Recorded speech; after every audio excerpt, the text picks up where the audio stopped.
let's talk. Yeah, let's talk about a good one-to-one. So the question I was going to ask, and just want to get everybody's opinion over, let's say a 6-month period. I mean, there's 25 members, 26 members of FAN. Over a 6-month period, how many one-to-ones should you have done? Just want to get people's opinion. Over 26 weeks, 26 members. At least 26. And should they be all be different people? Yes. I mean, hopefully. I mean, you can circle back around like once a quarter, but. See, I would double that number. I would Really? double that because, yeah, really, because what you have a one-to-one, and of course now on Zoom, right? It's not as personable as a one-to-one is when we're face-to-face, when we're sitting across the table from each other. We can still do that, sure, outdoors, masks on and whatnot. But it's not as it's harder to get to know people right now in this world of Zoom that we live in. Ryan, how you doing, bud? So I would double that number because also, what is the agendas for one-to-ones? I mean, let's say you meet somebody and you don't know them prior to joining FAN, and you want to have a one-to-one. What is that first agenda? Anybody want to talk about what that agenda would be? How long should the meeting be and what the agenda would be, John?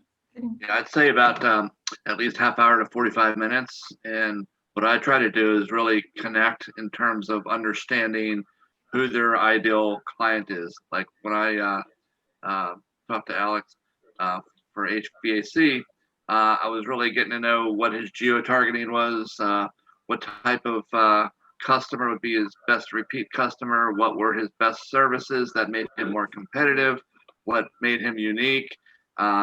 Really get to understand his business so that when I meet somebody, I'm not sending him a lead that is not going to materialize or be a long-term customer, and something where I kind of internalize everything about his business to the point where I can naturally, conversationally talk about his business to anybody. Yeah, I'm going to speak to a couple of things really quick. Sorry, Nick, did I cut you off? Okay, Kim. Nick, all right. Well, at least you raised your hand. I didn't. Anyhow, the last two one-to-ones I had were with Dan and Matt.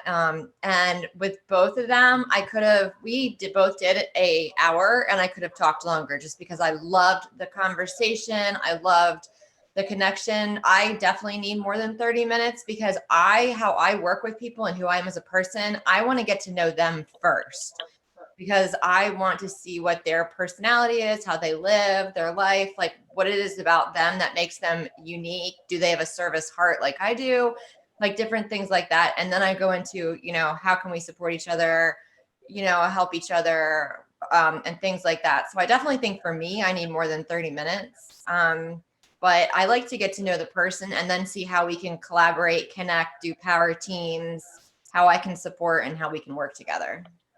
I really agree with Kim. So, it's when somebody comes to me for an initial one-to-one and they only want to meet a half hour, to me, that actually shows immaturity in networking, because, that first initial meeting, I'll be honest with you, my one-to-ones never, ever run less than an hour. Most of the time they go an hour and a half, okay? Because I really, just like Kim, I really want to get to know that person. I ask the hard question, right? So I'll ask, not just, the topical, how long have you been in business? What do you do? What's your good customer? I dive deeper. It's like, well, how long have you been doing this? What percentage utilized are you, right? So for instance, like if they're two to 4 years in and they're only 50% utilized, right? Meaning they only have half the number of customers that they could handle. Why is that, right? So it's a lot deeper of a dive, and I want to get to know them personally also, what their interests are, things like that, create a relationship, right? So you can't do that in a half hour. You just cannot, right? Yep, I agree. Nick, what were you going to say? Yeah, so similar. I mean, usually my initial one-on-one goes at least an hour, and sometimes, for example, when I met with Roy from Fitz Mall the first time, we talked for over an hour and never talked about business. We found that we had similar backgrounds and had some amazing times where we should have crossed paths and didn't. And so we didn't even talk about business until the second time we got together. So that happens, I would say, at least half the time. And that's what's important, I think, about the initial meetings. Yeah. Yeah, so kind of co-tailing a little bit. Sorry, I'll just one thing real quick about what Kim said is, you know, it's you want to know what that other person, you know, what kind of questions they're going to ask me also, right? So if they're not asking any questions about me and it's all about them, that speaks volumes. Mhm. Right? Yeah, So, I completely agree with that, Manny. Is when it should be structured. You should be giving equal time, right? If somebody's dominating the conversation, I check out. I discount them. I agree with the hour time frame. And also one thing is never sell. Never, ever, ever sell your business on a one-to-one. If somebody sells me their business on a one-to-one, I end the conversation. Okay, I say I got to go. It turns me completely off. In our networking groups, we shouldn't be selling each other. We should be educating our the fellow members on what we do, not selling our services. Keep that in mind. But the topics, the agenda for a one-to-one, I think, for an hour time frame, we talked about it. We just mentioned know the business, what a good referral is, common interests, the idle chit chat, where you live, family, this and that. And that's important. And that's what we tried to do here in FAN in 2020 is learn each other's interests, learn what we do, spark those conversations. But Margot said 26 members, 26 weeks, you should have 26 one-to-ones. I said we should double that. And the reason I said we should double that, and this is just my opinion, that first one-to-one, right? We get to know each other. But Manny, if you and I meet for an hour, are we really going to know each other? Are we really going to, to be able to form that bond, to give a good referral, to do the know, the like, and the trust after one meeting? I would say probably not. Okay. That's why I said you have to have multiple one-to-ones. Okay. And what should the agenda be on that second one-to-one? Any thoughts on that second one-to-one? How you can help them grow their business, after you've been thinking about it a little bit, asking them more questions, trying to figure out where have you done work before and how can I help you increase it? What are your goals? More of a personal interest. I think a lot of it has to do also with your profession, because the way our questions are geared is the way that, we normally help people. So that's one of the other bonds that you make with that is, do you have a common personality? Can you work together? Would you refer each other? So like Cheryl and I think we had an instant bond when we did our one-to-one. Steve, I enjoyed doing a one-to-one. A lot of you, you just get to know the person and the personality. And I, like most people, you generate an opinion pretty much as soon as you meet somebody. And so you just try to delve more into that. So yeah, I focus. So if the first one-to-one, I think Nick, you had mentioned it, that you met with Roy and you just, I don't know, Nick, if you're still here or not, but you mentioned that you just talked about interest. You didn't really talk business. So that second one-to-one should be focused on business. Now, if it's vice versa, the first one you talk about business, follow kind of what Manny had said. That second one-to-one, I make it personal. I, focus on something that they said, some hobby, some interest, something.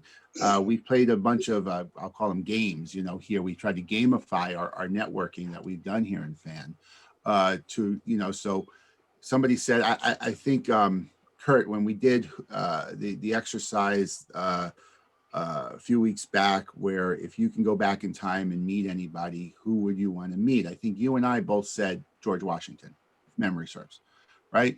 That's a great conversation starter for a one-to-one, right? Why do you want to go back and meet George Washington? We can have the same reason, we can have different reasons. And again, that's why in the Zoom world that I intentionally said, let's learn about each other. And I hope you all, I know I took notes. I hope you all took notes and bring that out when we have the one-to-ones, because that's where that bond forms. That's where that know, like, and trust bond comes together. Any thoughts on what I've said? I don't want to. Yeah, I was gonna say- I thoroughly agree. And, I always tell people, when you're going to do a one-to-one, you should be doing an update one-to-one with that person at least, once every 6 months, if not sooner than that, right? And otherwise, you're not creating that relationship. Just meeting that person one time, that's not going to create trust between the two of you.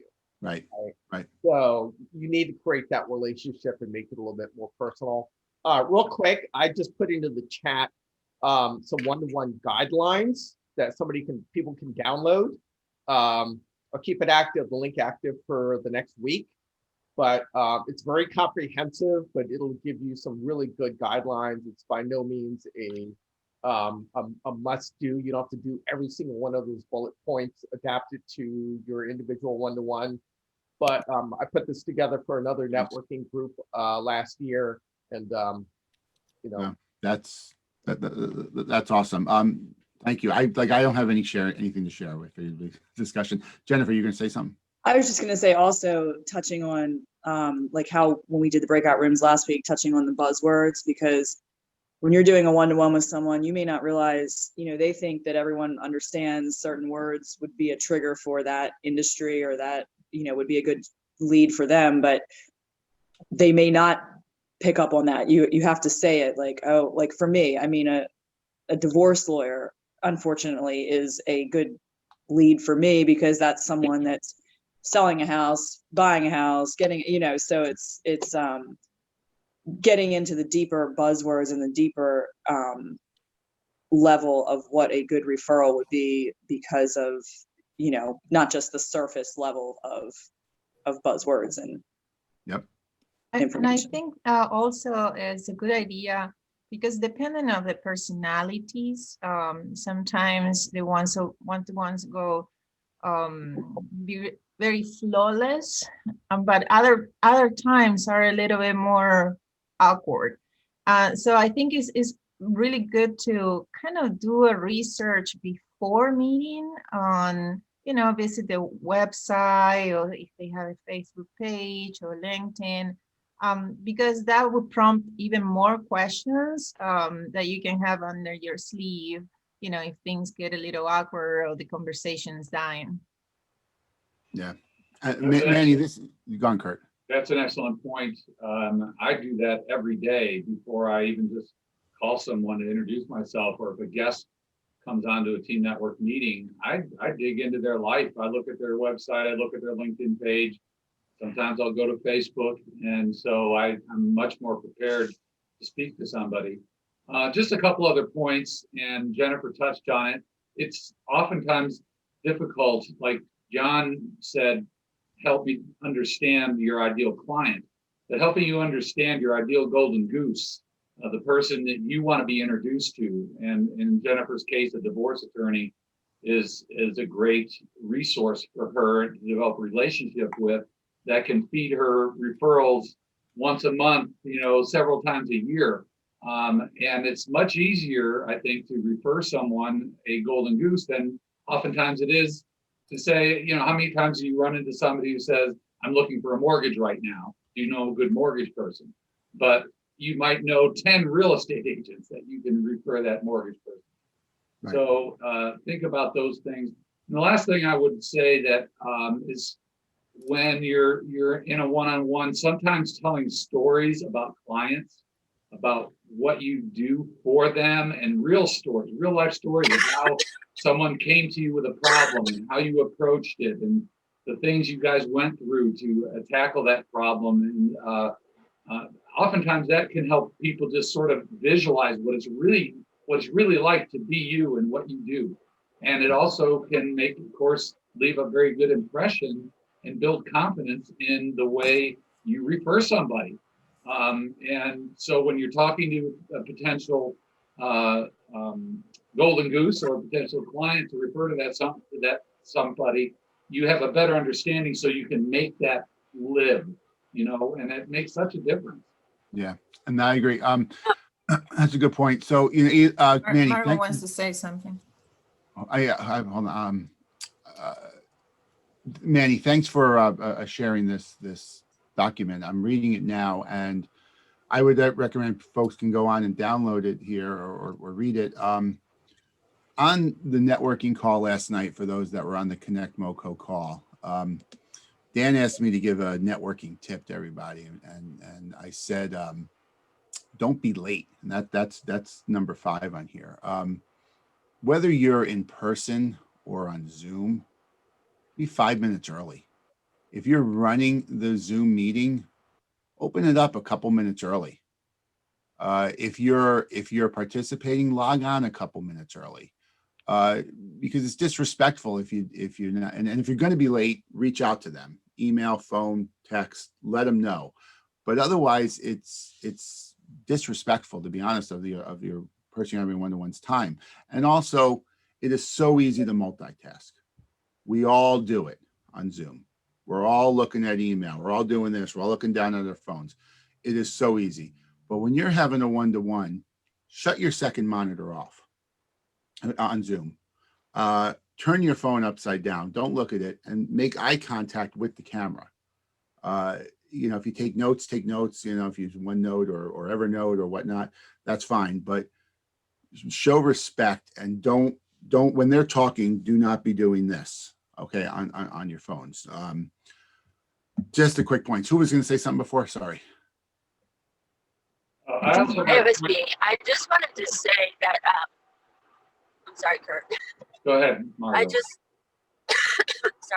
I just wanted to say that I find like when I have a one-to-one, and even after these meetings, every time that we have a team networking meeting, I find that my reticular activator is buzzing. Like I run into people that I can refer. So like I'll be giving Jerry a call, or I'll be giving Matt a call, or I just find people that I can refer people to so much easier, because you guys are all in my reticular activator for at least 24 hours. So when you have those one-to-ones, I mean, I don't know if anybody else has that, but when you're done your one-to-one, I just find that the person I've just met with, I'm running into people that they've said, this is who I am looking for. That's all. Right. So Steve, Right, exactly. your point about being on time is really, really important, especially, well, no, I shouldn't say especially, but, it doesn't matter whether you're on Zoom or not. I always tell people, if you're going to run late, even if you're going to be 5 minutes, you need to call or text that person and say, hey, I'm running a little late, right? So don't just be a no-show, because otherwise, it's just rude. Right. Agreed. Anybody else have any thoughts on one-to-ones? Also, use the referral worksheets. If you've done a referral worksheet and it's out on Gravitate, look at that before the one-to-one. Or if you have one, use it, okay? And point out buzzwords, and point out golden geese, and point out how to introduce yourself, right? So it's there in wording. So when people make introductions, they don't have to think. It's all there, copy and paste, basically. But I want to hear from some folks who haven't had a chance to chime in. Any thoughts?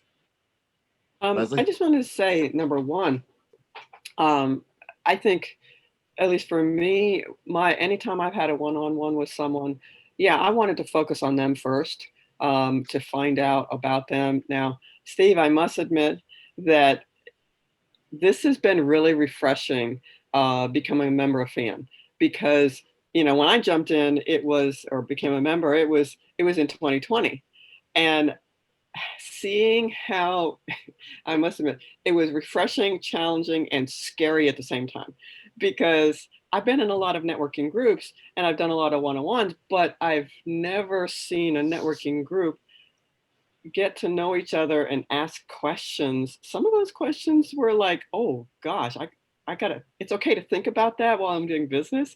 So it's been a real challenge, but it's been great. So I just say kudos to you and to the team, because it's really made me think about a lot of things, and but yeah, I think, Manny, what you shared about, and Steve too, be 5 minutes early, show respect, call.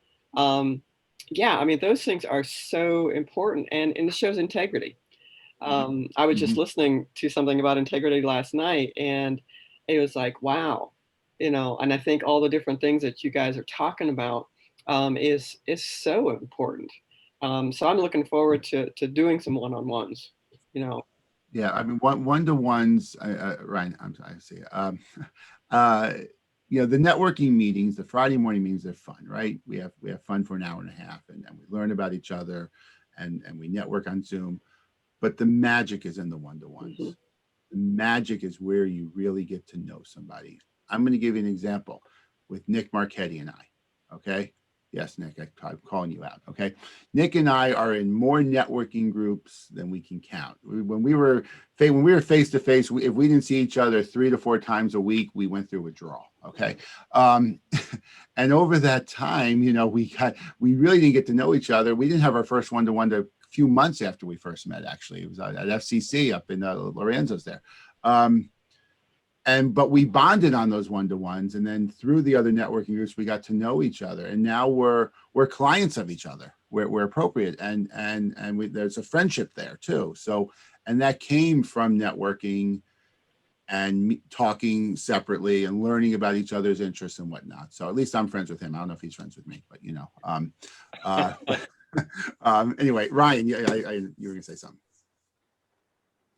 Just real quick. I mean, one thing that I started trying to do is jot a few things down when I'm doing one-on-ones, which felt weird at first, you know, because you don't want to, like, you know, act like you're taking, you know, I don't know, you're not a detective per se, but I would do, you know, do a few one-on-ones, and we'd always have great conversations, and then I'd want to, you know, have something to refer back to, and you know, didn't they say, you know, and I have a relatively good recall with that kind of stuff, but still when you're doing a lot of them, and, you know, for me, it's like I'm seeing 50 patients a week. And so there's a lot of that going on as well there. So just having a few notes and being able to refer back to it is really helpful when you're trying to figure out, okay, who should I, didn't that person that I just met, wouldn't they be good meeting up with Dan? And so a couple notes about Dan that I can refer back to that person is always really helpful. So I don't know, just something that, you know,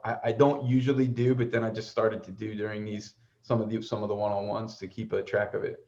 I completely agree. Anybody else And have any Steve, thoughts? I want to add also one thing that you know, like in life and in networking, I think there are also rules that should apply, like being early to a one-on-one or communicating and running late. But also, I think we should consider reciprocity, because when, let's say, you know, one person schedule one-on-one to get to know you, and you know, and your spotlight there, you know, I think for in my case, I like to do two. You know, one to get to know the other person, or get, you know, more in the personal level, and another one to get to know the other side and hear their stories and their, you know, buzzwords, and you know, and all that. So that, you know, I think it would be nice to see that, you know, when you meet with someone, and that person, you know, takes most of the time to talk about them, and we give them that space. It would be nice to have the reciprocity, to have, you know, the other side to hear me, you know, and the next one. Right. So I would say, Patricia, you know, one of the things I always tell people about one-to-ones is, you know, drive the meeting, right? Because a lot of people don't know how to do a one-to-one. And so they just kind of let it flow the way it's going to flow. And if you don't drive that meeting, you're not going to get what you want out of it. So so drive the meeting. Mm-hmm. Dan. That's a good point. Yeah, Margot and Steve touched on this a little bit, but in my view, networking is a marathon, not a sprint. You have to do little bits over the course of a very long period of time. So 10 one-to-ones in 1 week and then nothing for 4 months probably isn't going to deliver much for you. So think about that as far as a consistent approach to networking versus, oh, shoot, I haven't networked in a while, and jam a bunch of meetings in. Yeah, that's a great point. One of the things I do as a tip is I use my calendar. I live by my calendar, and I actually plan out what I want to do, who I want to network with months in advance. And I have a list, and I say, I want to reach out to this person and talk to this person, and be intentional about who I want to network with, and who I want to have a one-to-one with everybody. Right. And then who do I want to follow up on? Where is that referral is going to come from? Where is that the relationship going to come from? So plan it out, be intentional, and time block also. Yeah, I guess I wanted to keep this open discussion. You know, I didn't have anything prepared. Anybody else have any thoughts on this? And then we'll kind of wrap up. So I wanted to coattail on something you said, Steve, about not selling right during a one-to-one. Mhm. And I completely agree with that. It's not an opportunity to sell. And I would even take it one step further that when you're doing a spotlight presentation, right, that it's informational and it should be about your discriminating factors, right? Not about selling, right? So, I'll give you an example. I've had commercial bankers get on a spotlight and say, oh, these are all the products and services. Well, we all know that a commercial banker is going to offer about all the same stuff. What we want to know is if we're going to work you into a conversation with somebody that already has a commercial banker, what is it about you that's different than the competition that is going to make them want to have a conversation with you? Not give you business, but just to have a conversation. Don't say things like, oh, well, we're customer oriented. Well, nobody says I'm not customer oriented, right? Don't say, oh, I give personal service. Well, nobody's going to say I don't give personal service. What is it that makes you better, right? What is it that makes you different from the competition? Uniquely different. So the other thing, Steve, is, I usually, depending on the person, right, I don't end the conversation because sometimes there's an opportunity where there's still an opportunity to do business together. I may not network with them, but there's still an opportunity to do business. But I will stop them and say, you know what? And I've done this, and I've literally said this. Whoa, stop. This is not an opportunity to sell. This is about me. This is about us learning about each other, right? So we can do business. Right? Exactly. Don't sell to me. And I've literally put it, I'm really blunt about it. I literally say that. I agree. So, a lot of things were said the past 20 minutes, half an hour. Take it for what it's worth. Make the one-to-ones your own. Follow the guidelines, but have them. I mean, have one a week, two a week, especially on the Zoom world we're living in now, where we don't have to travel. Use that travel time to have a one-to-one.